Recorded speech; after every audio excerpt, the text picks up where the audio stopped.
Estás escuchando De Piel a Cabeza, un recorrido por tu salud con Ana y Rosa Molina. Porque sabemos que el conocimiento es la mejor medicina. Hola a todos y bienvenidos a un nuevo episodio de Piel a Cabeza. Y hoy tenemos con nosotros nada más y nada menos un gran aplauso a Aitor Sánchez. ¡Un aplauso! ¡Un aplauso! No Eso sí. Es que estamos muy contentas porque Aitor vive entre mi hermana y yo. Es decir, no solo es vecino, sino que además está como equidistante entre las dos. Nos lo encontramos por el barrio y no habíamos hecho nada con él. Pues es que no he parado a un famoso en mi vida por la calle, pero puedo decir que he parado a uno que ha sido Aitor, que le vi por la calle justo un día que le había visto en Instagram y le reconocí de inmediato. Dije, esta vez a este le tengo que parar, que encima es vecino. Que habéis dicho que vivo entre vosotras, pero viendo esta merienda, a ver si va a ser literal que voy a vivir entre vosotras, porque yo tengo que venir más a merendar a vuestra casa, porque qué bien, vamos, menuda selección. Mérito de la doctora Ana Molina, que le he dicho yo de pasar por el supermercado y me dice, no, ya voy yo, no te preocupes. Y bueno, os invitamos a que veáis las fotos que subiremos en redes, porque esto es todo tutti frutti y belli. No, he comprado también algunas cositas un poco polémicas para que Aitor nos dé su opinión. Pero bueno, supongo que todos, absolutamente todos conocéis a Aitor Sánchez, porque yo creo que es uno de los divulgadores científicos más prolíficos, se dice, ¿no? Porque ya va por el quinto libro, Aitor, que ahora repasamos y además lo habéis visto en un montón de programas. Pero bueno, vamos a presentarlo un poco como Dios manda. Ya sabéis que él es dietista, nutricionista, también tecnólogo alimentario, ha investigado en varios centros, como la Universidad de Granada, que nosotros somos de Granada, en Bristol, en el Karolinska Institute en Suecia. Y a partir de 2011, o sea, yo creo que es que fuiste de los primeros, o por lo menos de los que yo conozco, es que desde 2011 divulgando, Aitor. De la alimentación, primera hornada. Primera hornada, qué buena. Sí.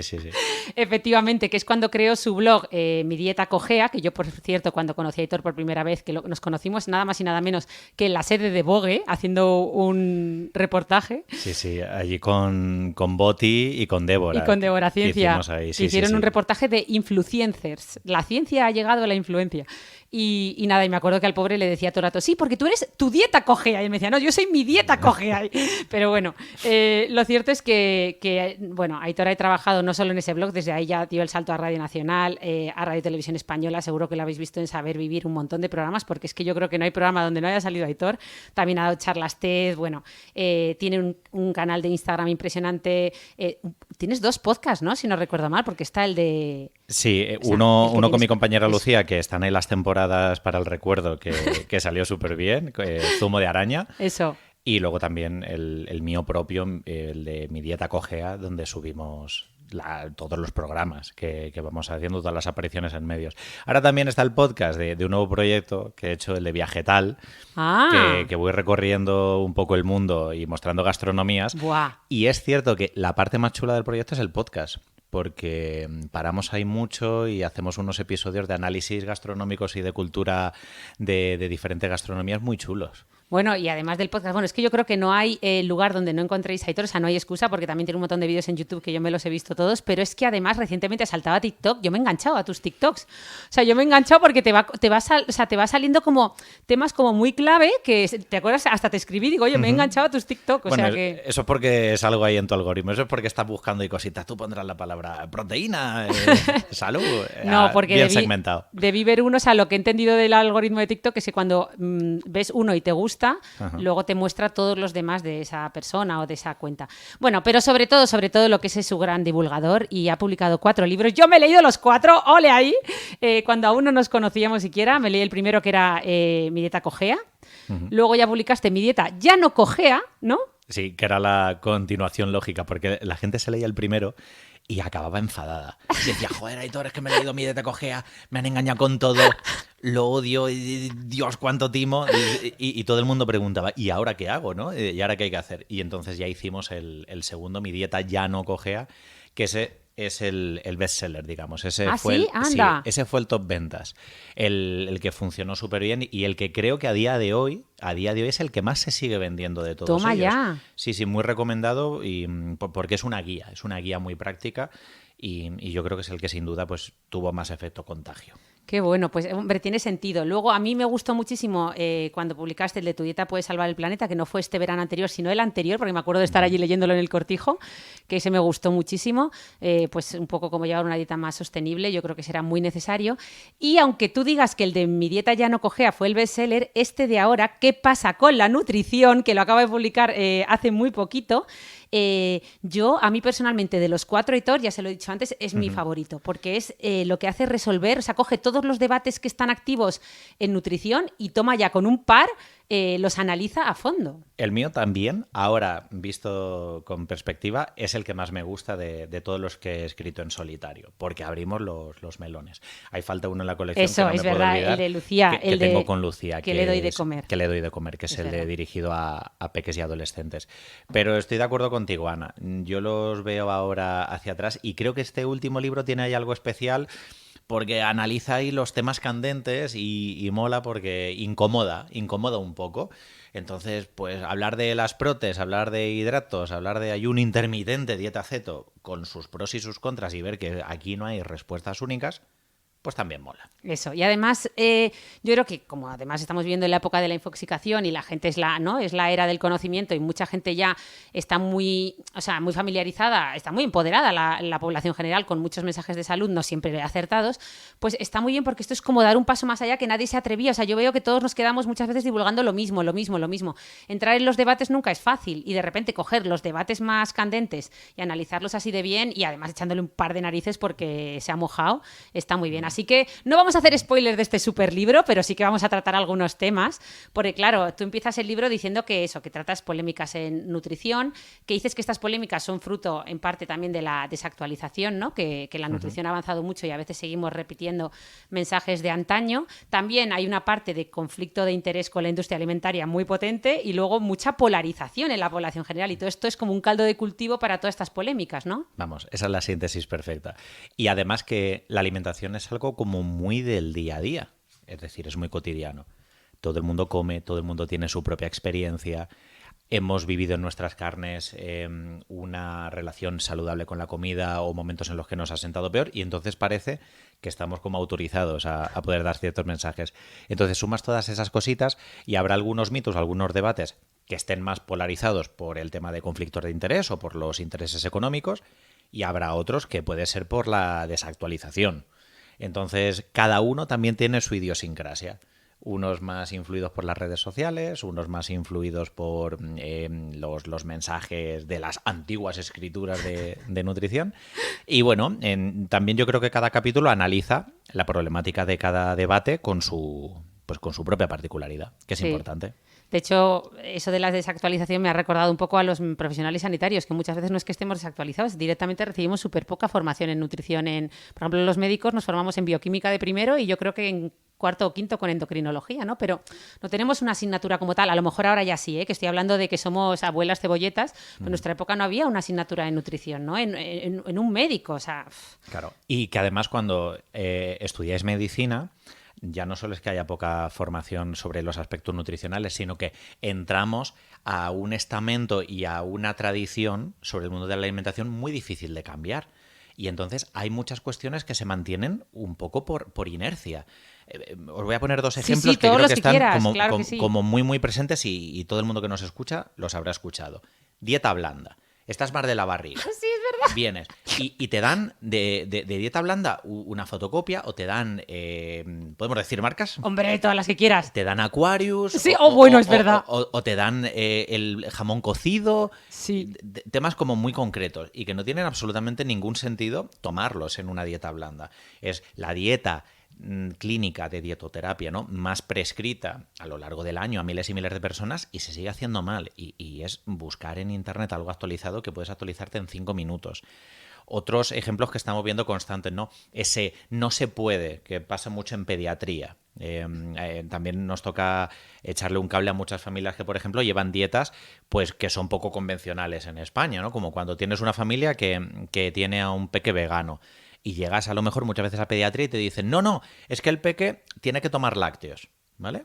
Esa familia se va y entra en la siguiente consulta, la siguiente familia en consulta. Y dice, vale, ¿qué le pasa a su hijo? Dice, es alérgico a los lácteos. Sí. Y dices, con una diferencia de 5 minutos, Han dejado de ser los lácteos imprescindibles Sí. por una mochila tradicional y ahora de pronto que entra un niño que es alérgico a los lácteos y no puede tomar lácteos, No pasa nada. Ahora no pasa nada, actuamos con completa normalidad. Es verdad, ¿eh? Es decir, con este pequeño ejemplo podemos ver que hay veces que los mensajes que damos el personal sanitario en nutrición están más sujetos a nuestra mochila de Guau. experiencias y a veces incluso contradicen nuestra propia experiencia o la lógica más aplastante. Buah, y hablando de... Sí, totalmente de acuerdo, ¿eh? Vamos, es que no las puedo decir mejor, nos toca ponernos las pilas a todos. Y bueno, vamos a empezar, porque iba a decir una cosa, pero vamos a aterrizar, vamos a abrir melones, porque aquí Aitor hable, ¿cuántos? Casi 10 o 12 melones, ¿no? Hay en 10. 10 polémicas, Hay muy 10, bien. sí. Y me gusta la selección de 10 porque, por ejemplo, el primer libro trataba 20 mitos y los mitos los despachaba pues fresquitos, ¿no? Así como de capitulito de antes de ir a dormir. Sí. Y a mí me gusta que este libro hubiera que parar un poco más en cada capítulo para analizar los pros y los contras y que precisamente hubiera un aprendizaje y que te haga reflexionar cada capítulo. Y eso si metes muchos, no te da tiempo. Y entonces que cada capítulo tenga esas 18 o 20 páginas creo que es la extensión clave. perfecta para un debate. Sí, porque aporta un montón. Entonces, efectivamente, no vamos ni mucho menos a hacerle spoilers del libro ni entrar en todos los melones, sino en los que más nos han llamado la atención. Y a mí, bueno, como no, en este podcast que además hemos hablado mucho de estoicismo y muchas otras modas, no podíamos dejar de hablar del ayuno intermitente, porque además últimamente en todos los estudios de longevidad se habla mucho, por ejemplo, de la restricción calórica, ¿no? Que ha demostrado, incluso en dermatología, ser la estrategia más eficaz para envejecer mejor. Ajá. Pero claro, una cosa es la restricción calórica y otra cosa es el ayuno intermitente. No tienen nada que ver, ¿no? Que esto lo explicas tú muy bien. Entonces, ¿qué pasa con esto del ayuno intermitente? Porque yo, por ejemplo, yo soy incapaz. Cuando estoy muchas horas sin comer, lo que me baja es un montón la energía y como mucho logro ayunar esas 12 horas que dices tú, que es lo que hacemos la mayoría, ¿no? Desde la cena hasta el desayuno. Sí, que hay muchas veces que la gente me dice, oye, Aitor, ¿qué tal un ayuno de 10 horas, 12 horas? ¿Cómo lo ves? Y digo, eso se llama dormir. Eso se llama dormir. No, Tal cual. no ayuno intermitente. Digo, no es que se te quede corto el ayuno intermitente, es que tú estás durmiendo por la noche. ¡Qué crack! Es que fijaos, ¿no? Tal cual. Que claro, el ayuno intermitente es de 16 horas o de 14 horas para que empiece a haber algunos mecanismos bioquímicos y de la gente 12. Bueno, no sé si apuras un poco más, te pones el despertador para tomarte un picote a medianoche.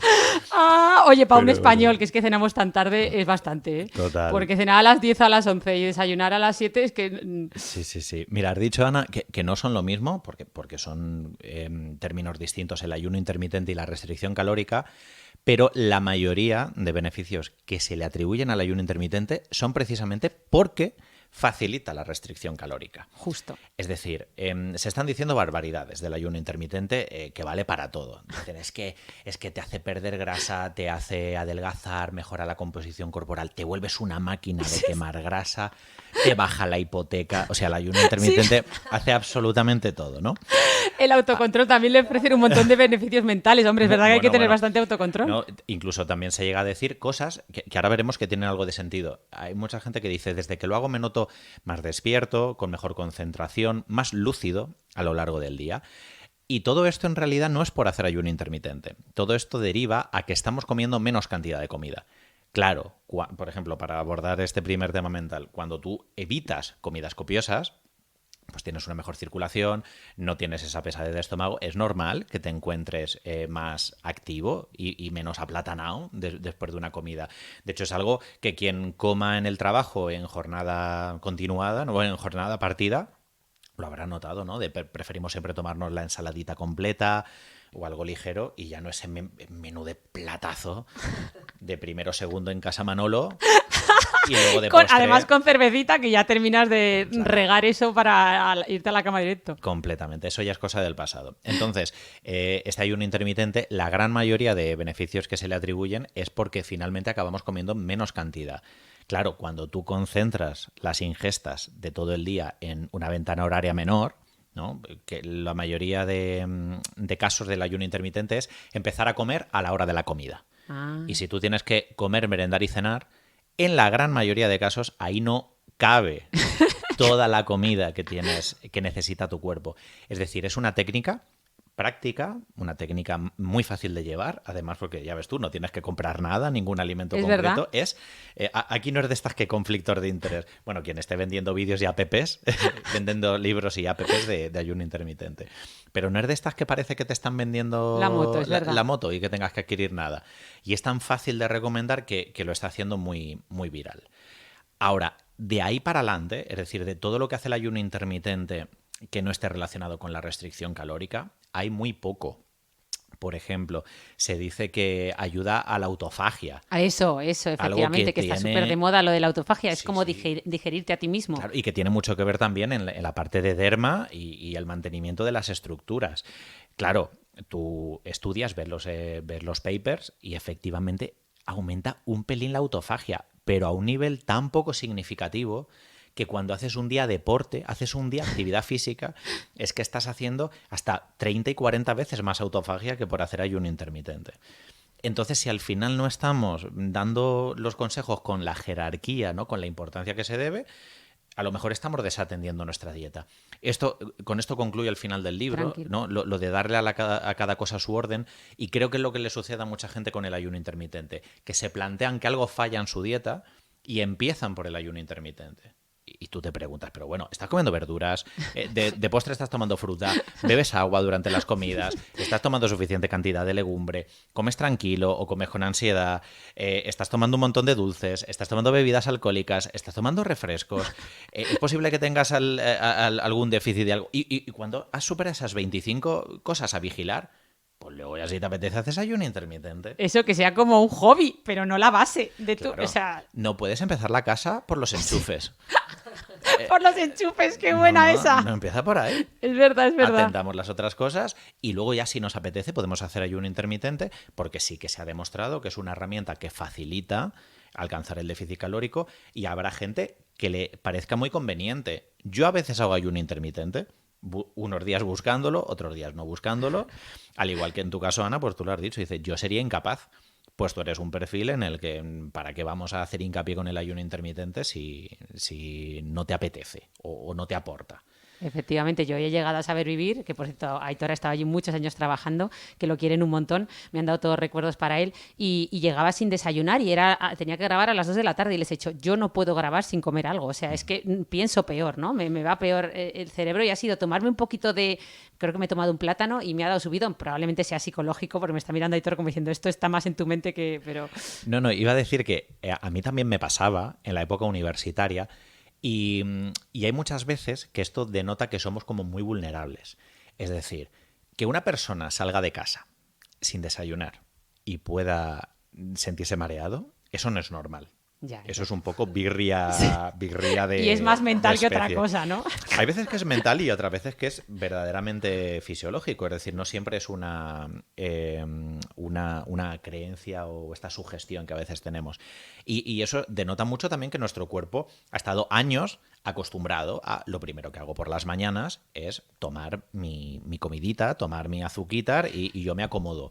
Esto es uno de los aspectos que a mí sí que me parece que es muy práctico el ayuno intermitente y es que es un estímulo que te permite ser un poco más flexible, no eres tan frágil y por lo tanto puedes decidir cuándo comes, cuándo no comes y tu cuerpo es capaz de enfrentarse a esos momentos en los que no hay comida. Lo que no tiene sentido es que estés cogiendo un avión en el aeropuerto, que sean las 3:20 y dices, ay, es que no he comido nada, madre, tengo que parar o tengo que ir a ello. Pues no pasa nada. Si tu cuerpo es capaz de enfrentarse, saltarse la comida y a lo mejor lo primero que comes es a las 5 de la tarde, después de ese vuelo. Bienvenida a sacudirnos esa fragilidad y ser un poquito más independiente. Es verdad, y eso sí que va muy, muy, ¿no? Eso sí que es cierto que es una de las cosas que ellos defienden, ¿no? Que nuestros antepasados no tenían comida todo el rato disponible como tenemos hoy en día y aún así, pues, o sea, que iba bien, ¿no? Pero bueno, leeros a fondo ese capítulo porque es impresionante, también el de la cetosis, que me ha encantado, pero vamos a ir, otro melón que me ha gustado mucho es el de los hidratos de carbono, ¿no? Porque las grasas fueron nuestro enemigo en nuestra época, los 80-90, bueno, digo en la nuestra, Rosa, porque Aitor es más joven que nosotras, pero ahora nos ha dado por odiar a los hidratos, o sea, hay gente que te dice que ya no come fruta, me lo decía el otro día un amigo, no, yo no como fruta por mucho azúcar, digo, hombre, encima se han puesto de moda las curvas de la glucosa, de la glucos godes, esta, ¿no? Que se llama Uf. Itzauspe, ¿o cómo Sí, es? no, Jessie Inchopé. Eso, que dice que primero tienes que comer el verde como decía ella, porque me escuché un par de podcasts, me lo recomendaron compañeras médicos y cuando Sí. la escuché 4 veces digo, esto me parece exagerado, que si recubrir el estómago con lo verde para que luego no se pudiera absorber el azúcar, haciéndose curvas de glucosa con un aparatito que se había puesto en el brazo como los diabéticos, digo, mira, me parece exagerado esto. Mezcla consejos prácticos que utilizamos en pacientes con diabetes. El problema es que da otros consejos no tan acertados y sobre todo lo que estamos haciendo es centrar todo el mensaje de salud de nutrición en un aspecto, ¿no? Es como si fuese la glucemia y estamos desatendiendo las otras partes. Es como si, por ejemplo, para valorar la salud de nuestra piel, únicamente tuviésemos en cuenta un factor y es, por ejemplo, el color de la piel, cómo está decoloreada. O, por ejemplo, para salud mental solo tuviésemos en cuenta una variable que, por ejemplo, es ausencia o presencia de taquicardias. Y dices, ¿cómo puedes valorar a un único paciente o todo un sistema en base a las glucemias? Así pasa. Ella es bioquímica, pero bueno, no es un ataque hacia ella. Hay mucha gente que tiene esta perspectiva glucocéntrica, que se llama, todo alrededor de la glucemia. Pero no podemos construir todo el mensaje alrededor de la glucemia. Fíjate, dentro de estos consejos que no son muy convenientes, ella da comparativas de desayunos que suben la glucemia y desayunos para amortiguar la glucemia. Y así compara. En uno de ellos, en su Instagram, puedes encontrar, dice, fruta sola.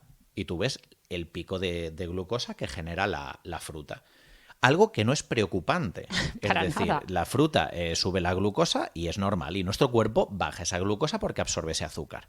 Pero no es problemático. Tú, para ver si algo es problemático, no miras la curva de glucemia.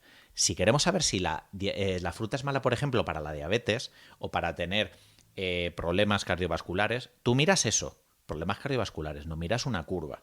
Y cuando te vas, por ejemplo, a la epidemiología, ¿qué te encuentras? La fruta previene y ayuda a manejar todo tipo de diabetes y enfermedades cardiovasculares. Tú te vas a la variable dura, te vas a la variable que te interesa, y en este caso la fruta previene diabetes. Pues como caemos en esa simplicidad máxima de los hidratos de carbono y mucha gente que odia a la fruta Sí. porque tenga azúcar la pobre, así nos encontramos, ¿no? Dice, mira lo que sucede cuando desayunas solo fruta, pico de glucemia, algo lógico y esperable. Fruta, ¿eh? No estamos hablando de Crispies, Sí. no, de un vaso de leche con colacao. No. Estamos hablando de tomarte... Sí, o de Muffins galletas, las galletas, que eso es el festival Claro, del azúcar añadido. Estamos hablando de tomarte 2 mandarinas Sí. de desayuno, como si fuese un drama. Y te compara y dice, en cambio, mira qué sucede si tomas fruta con huevos, con bacon y panceta. Y digo, ole tú. Dice, mira, ya no sube tanto la glucemia.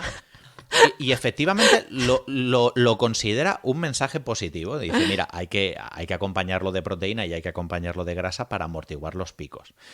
Entonces, es un ejemplo de cómo un buen consejo de salud, que siempre damos en población general, porque las nutris sí que decimos, intenta que en el primero estén las verduras, intenta que siempre los hidratos vayan acompañados de proteína para amortiguar un poco esas subidas, intenta siempre que haya fruta de postre para que haya... Es decir, los consejos prácticos tienen también un sentido dietético. Pero tú cuando te centras por encima de todo a controlar la glucemia, puedes llegar a estas paradojas, a que estés desincentivando la fruta y estés recomendando Justo. bacon de desayuno. Sí, tal cual. O sea, qué gran explicación, me ha encantado. No creo, entonces ya estás metiéndote un poco en la parte de la proteína, ¿no? Que es también ahora la granola, la gran moda, o por lo menos lo que yo veo a mi alrededor, ¿no? Que parecía que ya habíamos superado todo esto, pero volvemos un poco a la carga y volvemos a obsesionarnos ahora con las proteínas, que si claras de huevo, que si yogures altos en proteínas, yo ahora la veo por todos lados. Natillas con proteína, no se me hubiera, vamos, nunca me hubiera imaginado, ¿no? Tanto producto con proteína. Claro. ¿Qué podemos decir de esto? Tenemos aquí uno que hemos comprado en el supermercado que es un mocachino con proteína. O sea, ya lo que faltaba. Si probablemente lleve leche y la leche ya tiene proteínas, pero... O sea, todo es con proteína. Y con todo el pack típico de los productos proteicos, ¿eh? Sí. La letra en negrita, aquí como muy angulosa, Todo... negro, rojo, blanco. Sí, todo como muy agresivo. Proteína. Sí. Y con números. Esto lo hablaba el otro día con Mikel Iturriaga y es que siempre ponen los gramos de proteína. Sí. La gente no sabe, dice 18, 20, 25. Y dice, ¿y eso cuánto es? ¿Eso es mucho? ¿Eso es poco? También porque está un poco dirigida a un target Sí, que específico, todos, ¿no? efectivamente. Mirad, lo que hemos hablado de los macronutrientes, un poco la concatenación ha sido, primero le pillamos miedo a la grasa, luego le pillamos miedo a los hidratos y ahora estamos en la década de queremos proteína. A saco. Que esto se debe también un poco porque ya hemos empezado a perderle el miedo. Antes, en los inicios de siglo, el mensaje era un poco, oye, que la proteína te destroza los riñones. Bueno, totalmente. Te destroza el hígado. A eso ya le hemos perdido el miedo y se han juntado, esta corriente confluye con que la proteína ahora mismo a nivel clínico está muy bien vista. Está muy bien vista porque la estamos utilizando en paciente oncológico para que no se desnutran, la usamos mucho en paciente mayor, en paciente gerontológico, ¿no? Lo estamos utilizando para que no tengan caquexia, para que no tengan desnutriciones, para que aguanten muy bien la masa muscular. Es decir, se está usando mucho en clínica. Y, por supuesto, la corriente fitness que nunca nos ha abandonado, ¿no? Que era lo que decía Rosa. Esto no nos lo hemos sacudido nunca. Es verdad. Entonces ahora es el macronutriente de moda que todo el mundo busca. Queremos aumentar. Cuando no es necesario. Es decir, desde los años 60 hasta ahora, todas las décadas hemos ido subiendo ininterrumpidamente nuestra ingesta de proteínas. Cada década más, cada década más. Bueno, cada eso me década encantó. más. Me encantó ver ese gráfico. O sea, eso, cuando ibas Sí, sí, poniendo sí. década a década, cómo íbamos ingiriendo más proteínas. Me encantó. Totalmente. Entonces, quien a día de hoy diga que estas batallas las tengo en Twitter casi todas las semanas, dice, no tomamos suficiente proteína, y tú dices, perdona, si en España, en la década de los 2020 no tomamos suficiente proteína, entonces el planeta Tierra está fastidiado de proteína, porque aquí se consume muchísima proteína, concretamente en España, y en todas las décadas anteriores de toda la humanidad hemos estado fatal siempre de proteína. Es decir, es una afirmación completamente falsa. No tomamos poca proteína. De hecho, tomamos más de la necesaria. Cosa que no quita que a lo mejor nos podamos beneficiar por nuestros objetivos personales de una mayor ingesta de proteína. Es decir, imagínate, por mis objetivos de nutrición deportiva, pues a lo mejor te puede venir bien. O por mi caso clínico, a lo mejor te puede venir bien. Pero necesitar por ese miedo no justificado de es que tomamos poca proteína, completamente falso, completamente Buah, falso. y también me ha gustado mucho, que creo que lo había traído por aquí, porque claro, si algo se ha puesto de moda ahora en redes, sujétame que me lo voy a beber, Rosa, son estos complementos alimenticios. Este en concreto es para la piel. Es colágeno, ¿vale? Ahí va, no lo puedo ni abrir. Hay que tener fuerza para abrirlo, porque claro... Más proteína. Tienes que tomarte la proteína para abrir el bote Primero de la colágeno. proteína y luego te tomas esto, Anita. Pero Y bueno, si no, no puedes. me gustó mucho porque, claro, nosotros es verdad que, por ejemplo, en temas de envejecimiento, en temas de piel, empieza a haber algún metaanálisis por fin, porque ya sabes que nosotros llevamos mucho tiempo no recomendando este tipo de colágeno, pero tampoco el colágeno oral especialmente no son aminoácidos precisamente difíciles de obtener en una Eso dieta, es. con lo cual tener que suplementarlos no tiene sentido porque son proinal lisina, glicina que están por todos lados, ¿no? Pero bueno, es cierto que pues también en base a la presión, ¿no? de la industria, pues empieza a haber metaanálisis muchas veces con sesgos, conflicto de intereses, otros muchos estudios sí que es verdad que están bien planteados, que ya dicen que bueno, que ese colágeno que tomamos por boca lo trazan y llega a la piel. Y digo, vale, fenomenal, ha llegado a la piel. ¿Eso significa que esté haciendo algo en tu piel? O sea, igual que ha llegado a las articulaciones y ha llegado a muchos otros lugares. Y me gustó mucho cómo explicabas tú toda esta polémica del colágeno. Claro, es que si le hubiéramos hecho ese seguimiento a un garbanzo, a un tofu o a un filete de pescado, también habría llegado a la piel. Es cierto que hay estudios que muestran que el colágeno puede ser útil. El problema de esos estudios es el diseño de los estudios. Claro que el colágeno es una proteína, claro que puede llegar a nuestras estructuras. El problema es, o la pregunta certera es, ¿el colágeno hace más que otra proteína diferente? Justo. Es esto lo que muchas veces no nos planteamos. Justo. Sí que puedes leer estudios que dicen, mira, a estos pacientes les dimos colágeno y mejoraron los marcadores. Claro, es que a los otros no les estás dando nada.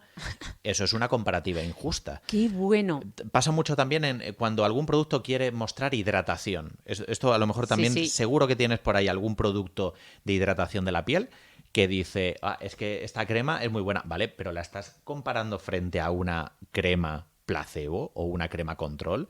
Justo, qué crack. Claro, entonces tú estás viendo una bebida, esto lo ha hecho muchas veces en la industria de la cerveza sin alcohol. ¿no? Dice, mira, yo estoy comparando la cerveza sin alcohol y dice, rehidrata. Dice, claro, pero le tendrás que dar al grupo control la misma cantidad de agua y la misma cantidad de hidratos de carbono que lleva la cerveza para que la comparativa sea justa. Qué Porque bueno. entonces no puedes decir tú, mira, lo mío funciona. Es, lo tuyo funciona frente a qué. Entonces el colágeno funciona frente a no hacer nada. Si hay mejoras es porque estás simplemente suplementando proteína Claro, de colágeno. efectivamente. Pero cualquier otra fuente de proteína sería preferible al colágeno. No hay estudio, no he visto todavía ningún estudio en el que el colágeno sea mejor o igual, si es que a esa empresa le he peor parado por los aminoácidos que dices, Sí. Ana. No hay un estudio que el colágeno salga mejor o igual que la misma cantidad de proteína comparada dándola de control. Aquí tenemos el marketing, ¿no? Ay, cómo funciona ese marketing, que me encanta cómo abordas, por cierto, este tema. Y antes de entrar en el tema del marketing, que yo creo que tanto en cosmética como en alimentación tenemos que hablar mucho de ello, no podemos hablar de marketing sin hablar de... Ultraprocesados, ¿no?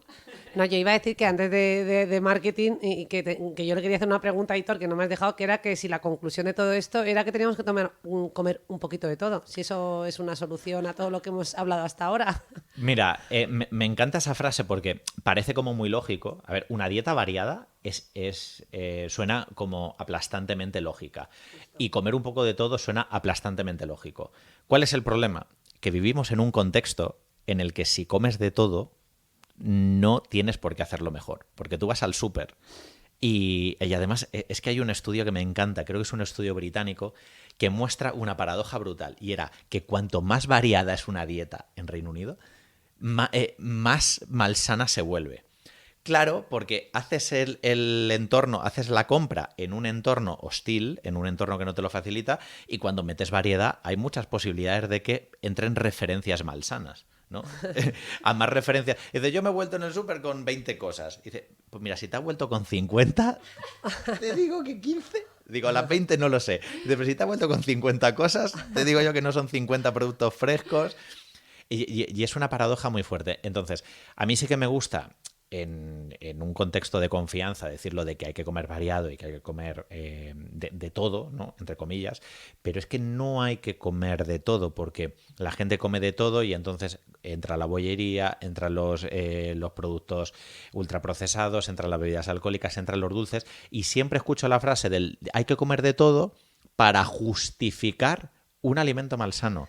Bueno, en realidad entonces le iba a poner Siempre. apellido. Hubiera dicho comer un poquito de todo quitando el alcohol, los bueno, no voy a decir, no, el alcohol, los O sea, bollitos. quitando la mitad del supermercado de o el todos 80% del supermercado. Pero pensadlo, a que no veis a alguien como diciendo, anda, te has hecho un bocata de hummus. Y dice, claro, hay que comer de todo. No, normalmente es alguien metiéndose un helado como diciendo, oye, pues déjame que me tome el helado, que hay que comer de un todo. poquito de todo. Claro, siempre se utiliza como para justificar y que hay que disfrutar de todos esos alimentos. Lo que no debemos caer es en la trampa de justificar su consumo bajo el que hay que comer de todo, porque entonces los promocionamos de manera indebida. Qué bueno eso, qué bueno, porque eso nos ha pasado también con lo de la copita de vino, o sea, con un montón de mensajes más. Y es que realmente últimamente se está volviendo hasta complicado comer bien. O sea, en los supermercados yo digo, bueno, es que me centro, o sea, mi única parte en la que compro es la parte de fruta y verdura y muy poquito más. Y por ejemplo, el otro día que paré en una gasolinera, o sea, es prácticamente de viaje, comer saludable, a no ser que te lo lleves de casa, es casi imposible. O sea, es misión imposible. En una gasolinera, desde luego, nada, absolutamente nada. Claro, esto se debe también mucho a que nos encontramos en los lugares que hay de paso que no tienen mucha rotación de alimentos. Y ya no solo las gasolineras, por ejemplo, un centro educativo, un centro de trabajo. Un hospital en las máquinas de vending. Claro, cuando no hay alguien que esté ahí rotando el producto, haciendo sus menús, haciendo su oferta, lo que es cómodo es tener alimentos que no se pongan malos, ¿no? Claro. Una gasolinera. Una gasolinera no va a tener ciruelas frescas por si me las compran o no me las compran. Podría, ¿eh? Podría. Es mucho más cómodo tener patatas fritas, tener dulces, tener snacks y tener bebidas que no se ponen malos, no tienes que controlar nada. Y es un poco como funcionan las máquinas de vending. Es que ser una máquina de vending es muy cómodo. Tú metes ahí unas galletas y una chocolatina, me da igual, me dura 2 meses, 3 meses, 4 meses. Bueno, o 4 años. Claro, y eso a nivel económico es muy conveniente. No tienes merma, el producto no se pone malo y no tienes que preocuparte de todo ello. Eso explica por qué hay tanto producto ultraprocesado tan repartido en muchísimos sitios. ¿Qué tiene la panadería de un barrio, al fin y al cabo?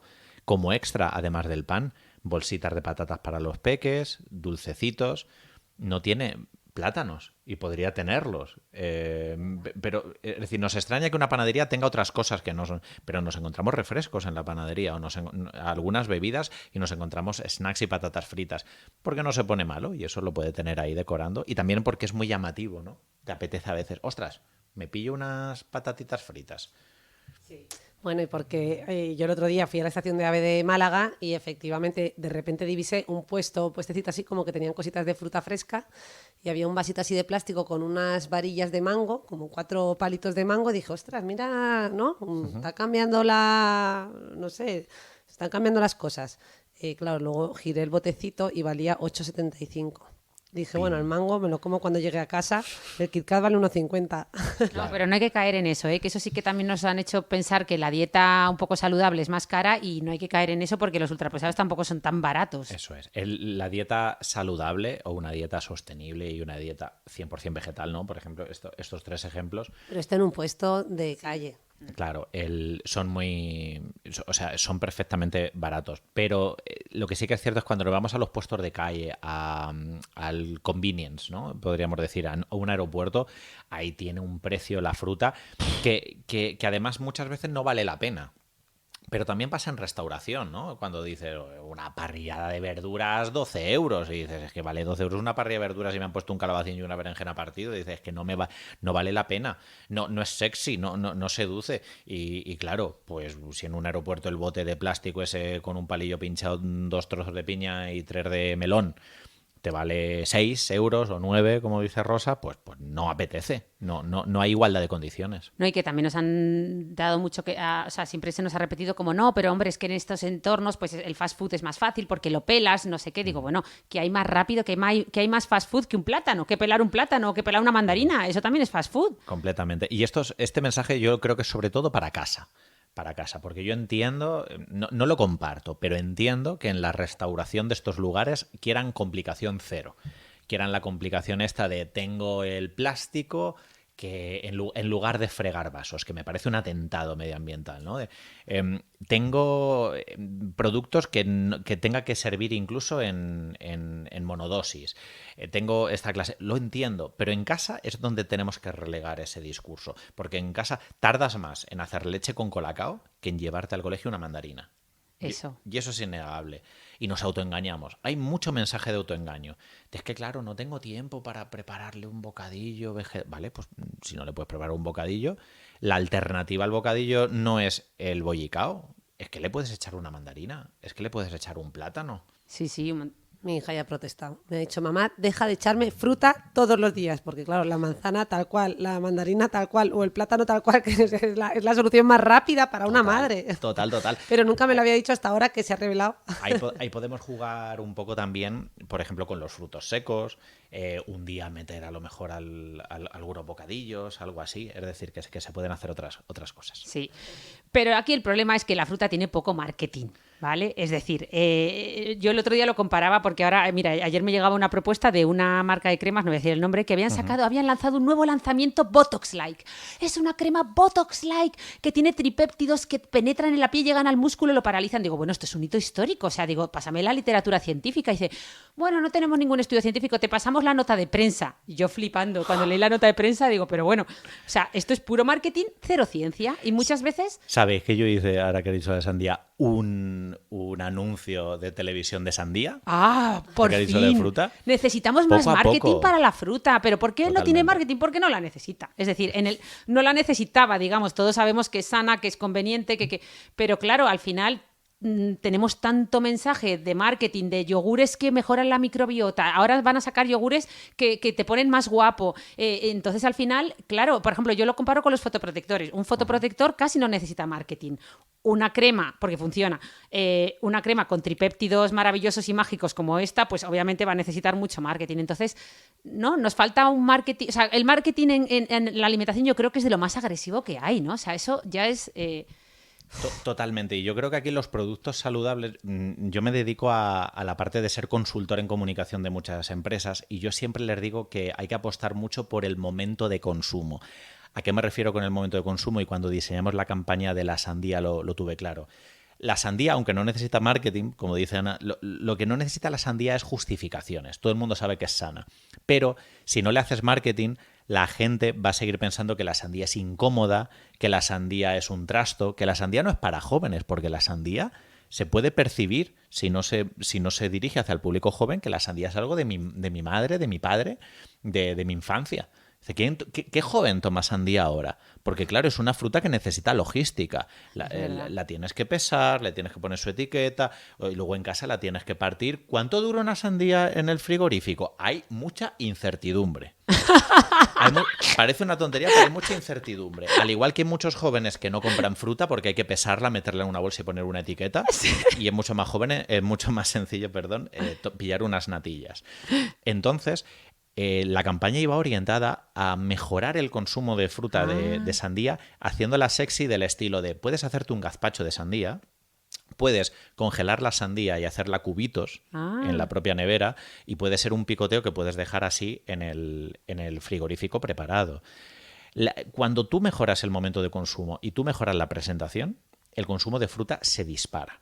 Si tienes un tupper de fruta en casa, tus hijos van a comer fruta cuando abran el frigorífico. Si no tienes fruta partida y es incómoda, lo que tienes es manzanas, nada más, abrirán el frigorífico y se tirarán hacia las copas de chocolate, hacia las natillas o hacia los yogures, porque es mucho más cómodo, claro. Claro, de hecho me encantó tu tuit que puso, de hecho aparece también en el libro, puso, que además como médico me impactó mucho, pusiste un tuit con una caja de fresas súper sexy, porque la verdad es que la foto era un fotón, una caja de fresas con una pintaza y decías... Estos son los verdaderos bombones de caja roja que hay que llevar al hospital a ver a los pacientes o a tu doctor y no los otros, ¿no? Yo, después de 20 años viendo pacientes en consulta, nosotros teníamos una salita donde almorzábamos, podía haber unas 100 cajas a la semana, reuníamos entre los 15 compañeros del departamento y no estoy exagerando, de cajas de bombones, porque además todo el mundo nos trae la de Nestlé, la caja roja de Nestlé. Tipiquísima. O sea, y es algo que ya, no sé, y a los enfermos igual, que lo último que necesita un enfermo es eso, ¿no? Es tanto azúcar. Un ejemplo de marketing muy bueno por parte de Nestlé. Han equiparado que regalar esa clase de productos es tener un detalle para con las personas, incluso para con las personas enfermas, que es lo que menos necesitan en el producto. Posicionarse de esa manera mentalmente en las personas cuesta muchísimo, pero una vez que lo haces, fijaos, ¿eh? Es decir, voy a tener un detalle contigo, bombones caja roja. Qué pedazo de campaña de marketing. Y si por el contrario llevases otra cosa, pues puede parecer un poco cutre. A mí, cuando me escribe personal de enfermería, de farmacia y medicina, me dicen, madre mía, qué gusto, una paciente el otro día me trajo 2 kilos de nueces o 3 kilos de almendras de su pueblo, aceite de su almazara. Buah. Lo agradecen Mil veces muchísimo más. Mensaje para navegantes, a vuestros médicos no les llevéis bombones de caja roja. No se necesita. Además, esto pasa mucho también, por ejemplo, en situaciones, voy a cambiar un poco de tercio, en situaciones de vulnerabilidad, cuando hay donaciones, ¿no? Llega Navidad y hay donaciones para familias necesitadas. Y todo el mundo volviendo a dar lo mismo. Es decir, ay, pobre ticos, que al menos tengan un dulce, unas galletas. Mira, lo que ya se pueden permitir esas familias es precisamente el dulce y las galletas. Ya se lo pueden permitir porque es lo barato.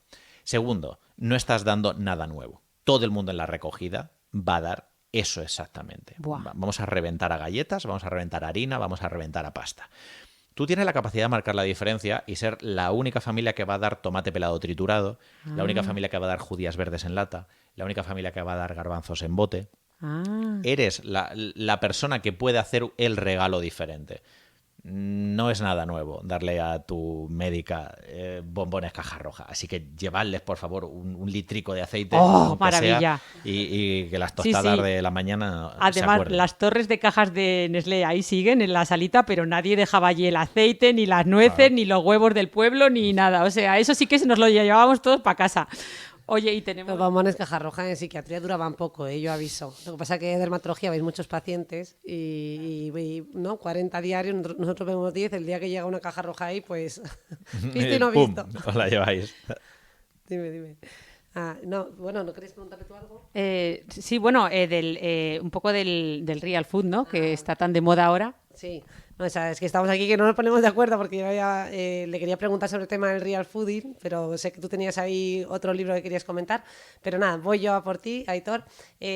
Todo este movimiento de real fooders es un movimiento, entiendo, con luces y sombras. No sé si lo afrontas así en el libro, porque también parece que hay cosas opacas, ¿no? Ciertos aliados que empiezan a aparecer por ahí, ¿no? Con los ultraprocesados. No sé, ¿qué nos puedes contar de esto? A mí, la percepción actual del real fooding, ¿no? Año 2023, es que, y claro, mi diagnóstico es a posteriori, es muy cómodo Sí, hacerlo desde esta posición, ¿no? mi jefe siempre dice, a cojón palpao, es muy fácil decir que es macho. Te dice, ¿no? Ahora Porque sí, es de ¿no? Segovia, de un pueblo de Segovia, y dice, hombre, claro, a cojón palpao, es muy fácil decir que es macho, pero es verdad que muchas veces tener una perspectiva sobre un movimiento también nos ayuda a ver si eso era hype o era hope. Totalmente. Sí, yo haciendo un poco de capitana posteriori, lo que diré es que me ha parecido que ha sido una de las grandes oportunidades que hemos tenido en España desaprovechadas. Qué bueno. Yo lo digo, bueno, este movimiento, voy a matizar, el Real Fooding con el ING es una marca comercial y es un movimiento aterrizado en España por un compañero mío de profesión que es Carlos Ríos. La promoción que ha hecho él y los primeros estadios de este movimiento fueron brutales. Brutales que consiguieron un hito que en la historia reciente de nuestro país no ha sucedido, que fue convertir la comida saludable en un movimiento pop, en un movimiento popular y sobre todo a las personas jóvenes.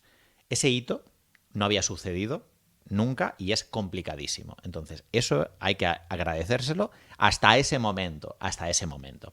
El problema de ese gran hito es que viene acompañado de otras cosas. Es cierto que la polémica que más está ahora mismo en boga, o la que el año pasado estuvo más en boga, es de todos los productos que están saliendo que dicen ser real fooders y no son y no es real fooding, ¿no? Es ultraprocesados. Sí. A mí eso es lo que menos me preocupa de todo esto. Sí que hay una parte, hay un poco de, pues eso, de decepción, de, joder, qué curioso que al principio parecía, bueno, que se lanzaban productos que no es que tuvieran un gran valor añadido en el mercado. Era más bien estrategia de marca de decir, pues tengo mi gazpacho, tengo mi hummus y tengo mi guacamole. Y dices, bueno, vale, todos los gazpachos, todos los hummus y todos los guacamole más o menos son iguales. ¿Quieres sacar tu propia marca? Vale, guay. Pues como los cocineros que sacan sus cosas. Y digo, pues bueno, bien, esto no hace daño a nadie. Simplemente parece que estás dando un valor añadido que quizá no es tanto, pero bueno, eso no hace daño a nadie. El problema sí que viene derivado ahí de estos nuevos productos que son magdalenas, real fooders, croissants, real fooders y galletas real fooders que sí que pueden dar lugar a malentendidos. De hecho, cuando se sacó la crema de frutos secos y de castaña con dátiles, de hecho empezaron ya a promocionarse hasta milagrosos, ¿no? Como si eran cardioprotectores y siendo recomendados entre 3 y 4 cucharadas al día de producto. Es decir, ahí se han superado líneas rojas que son irreconciliables. Pero lo que os decía que a mí más me preocupa de este movimiento no es tanto esta deriva de los productos. A mí nunca me gustó a nivel de marketing que se intentó llegar a la gente con una estrategia de marketing digital que es muy buena, pero que a nivel de salud no podemos jugar con eso. Y es la de crear dicotomías y crear una comunidad de real fooders frente a fake fooders. Porque lo que se le decía en el mensaje era, toda la gente está engañada, tienen que seguirme a mí, tienen que acompañarnos, los tienes que convertir en real fooders y si no es que tu misión es que tu padre y mi madre me sigan, tu misión es que tu grupo de amigos ahora se unan a esto. Es decir, tú no puedes generarle a las personas en algo tan importante como la alimentación tu vector de crecimiento. Eso es una auténtica irresponsabilidad como sanitario. Tú no le puedes decir a la gente que tenga que discutir con sus entornos para que te sigan y si no, no es un verdadero real fooder y se tiene que enfrentar a su entorno porque son fake fooders. A mí es lo que me parece que es la mayor fricción de salud mental que ha habido. Sí. Y sobre todo mis compañeras, que son las expertas en ello, yo solo sé de comunicación, son las que día a día tienen que trabajar en consulta aspectos de una mala relación con la comida que muchas veces han venido derivados de estos Totalmente de acuerdo. mensajes. O sea, yo también me pasó, o sea, he tenido la misma experiencia que tú, ver un movimiento que prometía y que lo que tú dices era la gran oportunidad, cómo ha ido degenerando a una estrategia de marketing pura y dura, brutal a toda costa. El marketing por encima casi de la salud, ¿no? De la gente que te sigue. Y ahí es donde ya vi yo un poco... Sí, no, pero bueno, por sacar la parte positiva, a mí me has dejado impresionada con, la verdad es que no estaba al tanto de toda esta evolución y desde luego ese hito histórico, ¿no? O sea, esa semilla que se ha sembrado de esta manera tan brutal y tan vasta, está ahí, ¿no? Por supuesto que luego salga esta parte negativa, pero que ya va a ser muy difícil que tire la balanza, ¿no? Y se descompense, no sé. Sí, Sí, hombre, el come comida real, yo creo que la gente sabe lo que, o sea, yo creo que los ultraprocesados situados como villano, que a veces es un poco polarizante, lo que decías tú, pero bueno, por lo menos la gente ha entendido lo que es un ultraprocesado, que no sabíamos. Yo no sabía, gracias a ti también, Aitor, he aprendido lo que es un procesado, que no todos los procesados son malos, y he aprendido lo que es un ultraprocesado y sí. Sí. Es cierto que el real fooding, tal y como lo aterrizó Carlos en España, no es con las necesidades que tenía España. Es decir, de hecho, ahora mismo si le echamos un vistazo a la gran mayoría de recetas que hay dentro del real fooding, vemos que siguen siendo bombas calóricas o de los productos ya muy consumidos en España. Vemos que hay un exceso de patata, un exceso de masas, un exceso de pan, un exceso de huevos, un exceso de lácteos. Es decir, lo que necesitaba España es un real food como es el real food en sus orígenes, como se vertebró por Michael Pollan. Eso, que era, ay, qué tiempos. decía, eat real food, not too much, mostly vegs. Es decir, sobre todo vegetales y Un no plant-based mucho. diet, que es lo que él defendía sin parar, Claro, es verdad. es decir, lo que necesitábamos en España no era unas recetas que nos enseñen pasta al horno con queso. Es que tiene 3 ingredientes. Claro, hemos hecho una simplificación muy grande de lo que es un ultraprocesado o de lo que es una receta malsana. Y lo que necesitábamos en España era más ensaladas, más pistos, más potajes, más platos de proteína vegetal, más verdura en las comidas y en las cenas. Y no centrarnos en detalles que no eran los prioritarios a nivel de salud pública. Por eso hay mensajes que no se entienden muy bien. Sí que han sido muy marketingianos, el contar el número de ingredientes de un producto. Lo del 80-20 o 90-10, Claro. sí, ha sido demasiado. Y a nivel de salud mental no estábamos en ese punto. Este punto estaba ya un poquito pasado, era de inicios de siglo. Y ahora por eso las corrientes de nutrición, para que lo entendamos un poco como acción-reacción, ahora las corrientes de nutrición van un poco más en la línea cualitativa, mucho más intuitiva, mucho en la parte de también tener una buena relación con la comida, Sí. no De de hecho, friccionar. me gustó mucho ese matiz tuyo de cómo por fin se ha acabado la época de los nutrientes y hemos pasado a los alimentos, que ya era hora, ¿no? De ese que además la gente le cuesta mucho aterrizar. No, toma más omega 3, omega 6. ¿Qué narices? O sea, por fin se habla de alimentos. Pues oye, nos estás contando un montón de cosas interesantes, pero se nos va acabando el tiempo y yo me he ido hacia el final de tu libro, Aitor, y digo, bueno, proteínas, grasas, hidratos de carbono, real fooders, y claro, he llegado al capítulo del alcohol. El último, ¿eh? El chupito de postre. Ese es el postre de hoy, claro, claro.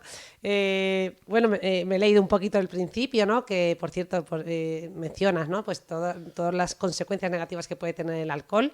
Entre ellos yo añadiría aquí más cosas, aunque hablas de su potencial neurotóxico, que en el fondo abarca muchas cosas, ¿no? Pero es cierto que en salud mental vemos continuamente pacientes con demencia, del consumo crónico de alcohol, cuadros depresivos causados únicamente por alcohol, trastornos de ansiedad causados por alcohol, problemas de insomnio causados por alcohol, y así podría seguir y contarte un montón, ¿no? Y además, lo peor de todo es la cantidad de mitos que hay en torno al alcohol, que en este podcast ya los hemos comentado varias veces, porque la gente toma el alcohol para quedarse un poquito dormiditos, o para relajarse un poquito y quitarse los nervios, o para animarse un poquito porque están un poco bajos de ánimo, ¿no? Cuando sabemos que justo produce lo contrario, aunque la reacción inmediata pueda ser de esta manera. Así que bueno, un poco la pregunta es ¿cómo abordas tú este tema del alcohol en todo este mundo, ¿no? Del alimento? ¿Cómo lo incorporas? ¿Qué nos puedes contar? Fijaos, para mí el capítulo 10, el de cierre, bueno, no es el de cierre, el último debate analizado, era el que menos debate tenía. Pero aún así había que tratarlo porque sigue habiendo esta creencia de que el alcohol sí que puede ser beneficioso para el cuerpo, cuando en realidad el consenso científico es aplastante. Esto está abordado pues, desde un punto de vista muy riguroso y de hecho el final del capítulo tiene hasta una parte humana y social, porque creo que también es importante hablar de la problemática social del alcohol. La parte de violencia que muchas veces no se habla, ¿no? Ahora que estamos aquí 3 sanitarias y hemos hablado de salud mental, pero ¿qué pasa con el alcohol y la violencia? ¿Qué pasa con el alcohol y la marginalidad? ¿Qué pasa también con el alcohol y los accidentes de tráfico? Es decir, la otra parte, que no se habla del alcohol. Y luego, por supuesto, el ver qué nos dice la evidencia científica. Porque ese mensaje que sigue sobrevolándonos de, bueno, es que puede ser bueno para el corazón, puede tener efectos antioxidantes, es muy importante aclararlo, darnos cuenta que todos esos potenciales beneficios son completamente eclipsados cuando hablamos de un producto que tiene 14 grados alcohólicos, por ejemplo, con el vino. Es que tiene resveratrol, que es antioxidante. Y ahora estoy poniendo mucho un ejemplo que no está recogido en el libro. Que pero lo de la copita de vino es que es algo que la gente lo tiene sí, súper sí. interiorizado. Dime. Ahora, fíjate, estoy poniendo un ejemplo que creo que se entiende muy bien. Lo estoy usando en las conferencias. Y digo que tomar vino por su resveratrol o por los antioxidantes es como tomarte una hamburguesa porque así comes lechuga y tomate. ¡Qué buena, qué buena, qué es buena! exactamente lo mismo. ¡Qué crack, totalmente! Aquí estoy yo, hombre, pero claro, la hamburguesa, no me puede decir que la hamburguesa es mala. Una copita, que tiene lechuga y tomate. Ya. Y el resto. Y el Qué resto. buena esa, totalmente. Pues es exactamente lo mismo, para que nos entendáis. Es que es exactamente lo mismo. Sí, no, eso hay que abandonarlo ya, incluso para la piel es nefasto, incluso para las relaciones sexuales, que es para que la gente lo toma. No, el alcohol es un afrodisíaco. Digo, ¿qué afrodisíaco? Sí. Intenta tener un orgasmo con una borrachera, es que no vas a poder. O sea... Sí, imposible. Y luego, cómo tenemos minimizado, ¿no? el beber cotidiano. Yo pregunto, cuando hago la exploración de la gente que viene a consulta y les pregunto que si consumen alcohol, muchas veces de inmediato me dicen que no, pero al ratillo dicen, bueno, me tomo 2 o 3 cervecillas. O sea, ellos consideran, todos los días, consideran que esas 2 o 3 cervecillas es como que no cuentan, porque es algo normal, o 2 o 3 vinitos. Y luego a veces incluso ya suman y te dicen que es en comida y en cena. Y yo, claro, me llevo las manos a la cabeza en plan, ostras, ¿no? Que no son 2 cervezas los sábados, ¿no? Es que arda en la dosis, que es ¿cuánto bebes? Lo normal. Lo normal, Lo normal.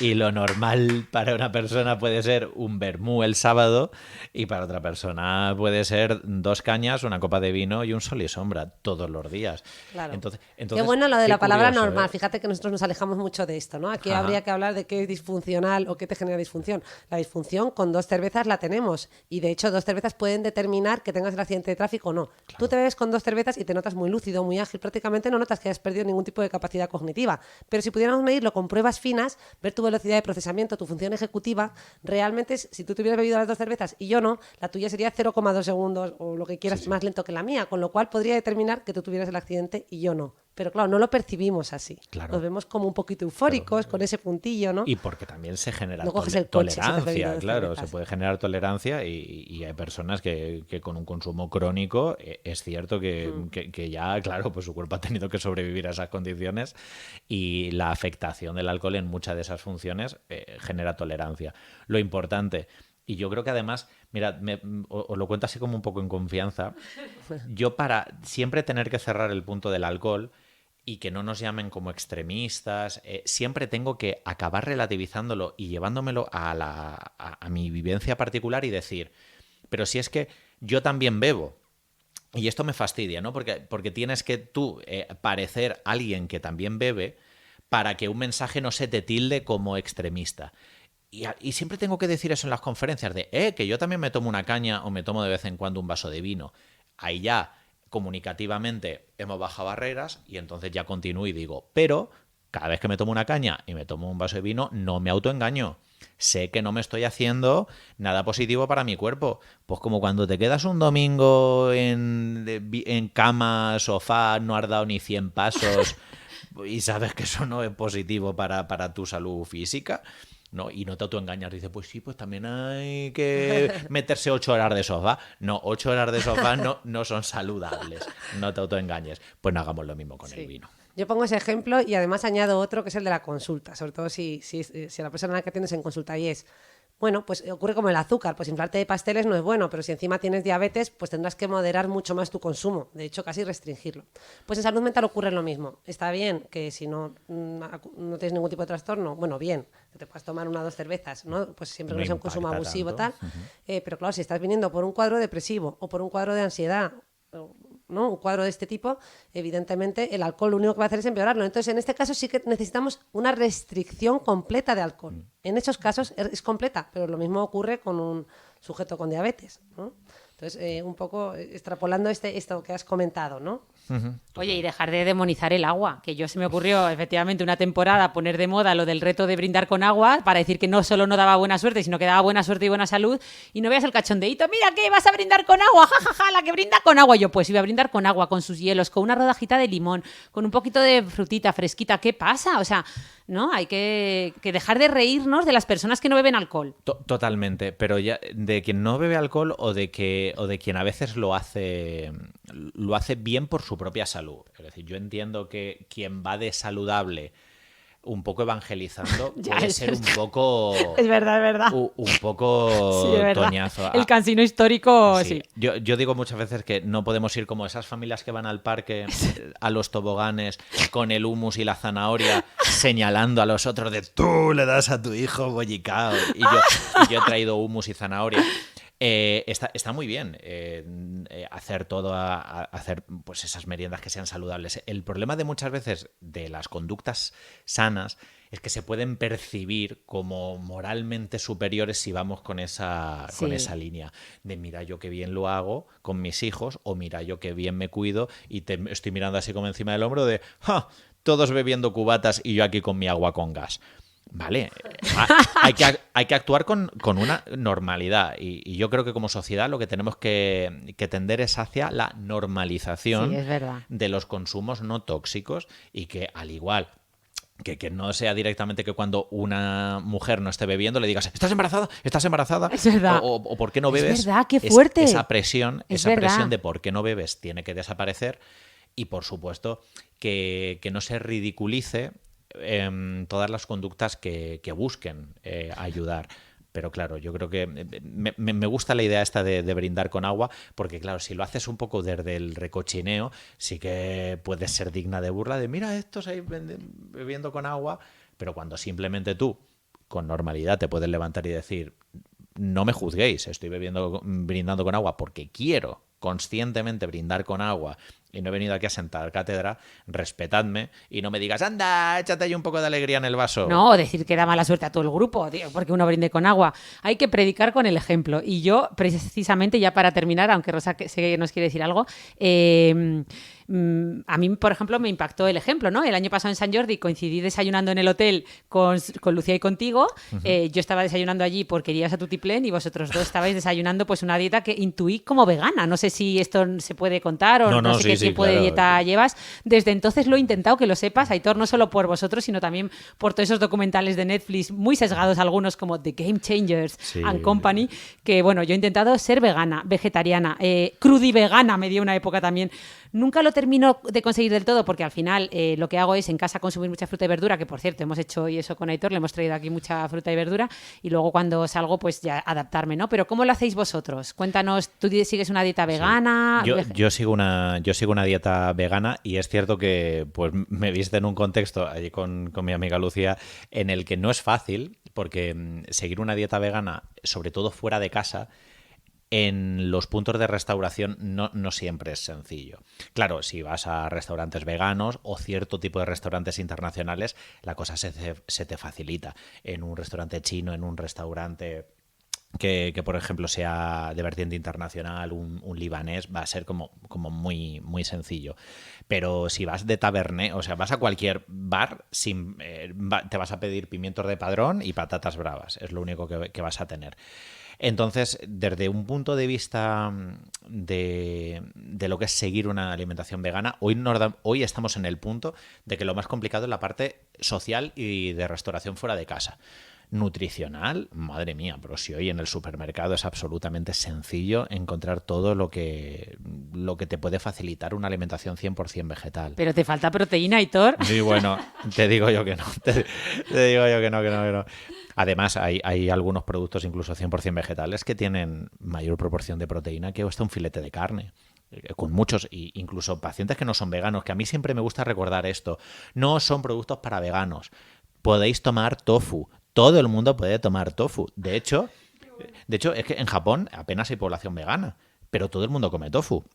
Pues el tofu es para todo el mundo, al igual que quien quiera tomar bebida de soja, la bebida de soja es para todo el mundo que quiera. Que por cierto, gracias por lo de la bebida de soja, porque yo compraba de avena y gracias a ti aprendí que la de soja es un poquito más rica Más cualitativamente. completita. Sí. Ahí está. Mejor la legumbre siempre que un cereal, ¿no? Porque ya tomamos suficiente cereal a lo largo del día No, y también. más hidrolizado, tal y como hacen la leche de Sí. avena hidrolizado. Sí, la mayoría de marcas hacen la avena hidrolizada para que esté más dulcecita. Más dulcecita. Hay pocas marcas que la hacen, pues eso, sin cocer. Así que bueno. Bueno, yo creo que salimos de aquí motivados para volver a cuidarnos. Yo creo que no hemos mencionado el tema de los hábitos, pero es muy importante. A mí me pasa, ¿no? Que voy, pues, bueno, yo creo que la otra Ana Molina también, que como has visto, ella va como por rachas, le toma la racha vegana, luego toma la racha la grasa, luego la proteica, y al final, bueno, pues eso es la repetición y podcasts como este que nos llevan un poquito a retomar, ¿verdad? Yo siempre intento cuidarme, luego cojo una racha en la que me descuido un poco y hoy retomo, hoy como que reconduzco. Sí, ¿no? reenganchamos las tres. Reenganchamos. No sé lo que hará la otra Ana Molina porque se va ahora de cena, no sé si va a brindar con agua o qué va a hacer en su cena de gala, pero lo sabremos en el próximo episodio. Oye, Aitor, gracias de corazón por venir aquí en persona a pasar un ratito con nosotras. Ha sido impresionante. O sea que, y sobre todo enhorabuena por todos esos libros y toda esa divulgación científica que haces. Gracias a vosotras, lo que ha sido impresionante es la merienda. Que lo sepáis todo el mundo. Un abrazo. Un abrazo la gente a que escuche todos. Sana y Gracias Rosa. por escucharnos. Adiós.